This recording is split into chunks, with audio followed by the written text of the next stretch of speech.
there are basically 3 levels of communication on the planet. I cannot remember what they were called. There's a bottom level of communication, kind of that gossipy area. Oh, did you hear that such and such is sleeping with such and such, and this person, you know, all the kind of the bad news. Then there was kind of a medium area of communication. Well, it's going to rain out today, it's going to snow, what's the weather like? You know, kind of that, did the Red Sox won last night or whatever. And then there was kind of a higher level of communication. These were things like dreams, goals, values. Now, all of us spend some percentage of our time in all of these areas. But the one that I refuse to ever do, first of all, is I will never talk about another distributor, another factory. I'm not interested.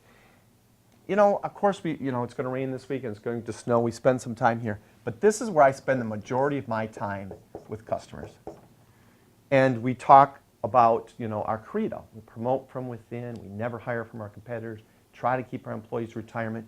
We spend a lot of time talking about the vision of what we do, the direction of what we do. And again, the least amount of time with kind of the negative industry chatter that you'll hear. You know, if anybody ever leaves here for whatever reasons, we will never say anything but positive about them because that's the kind of company and people we want to be.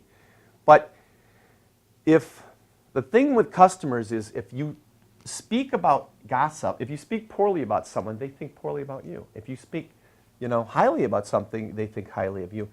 So if you can, you know, ever not talk about components, but talk about where we're going, what we believe in, what we love, what we dream of, you know, it's a whole different relationship. And they will sit and talk to you for a long time if you talk about what your dream is.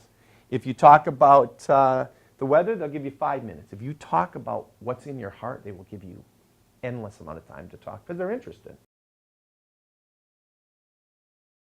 If you can go on a sales call and talk highly of the people next to you, people will think the world of you. If you go in and talk about yourself, they won't. If you go in and talk about how poor everybody else is, they won't. So for example, Frank works in Massachusetts. If I go in and say to a customer, you know, I know you would know Frank, you deal with Frank, and he is such a great guy, you know, he's like a brother to me, such a great human being.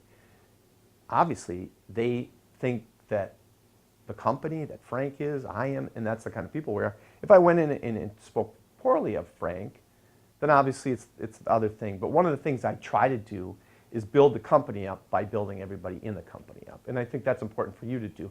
Make sure when you visit a customer, rave about your manager, rave about the shipper, rave about the people next to you, because they'll not only love the people in the company, they'll love you first, because that's how we are. If you speak negatively about all the people, they'll think negatively of you.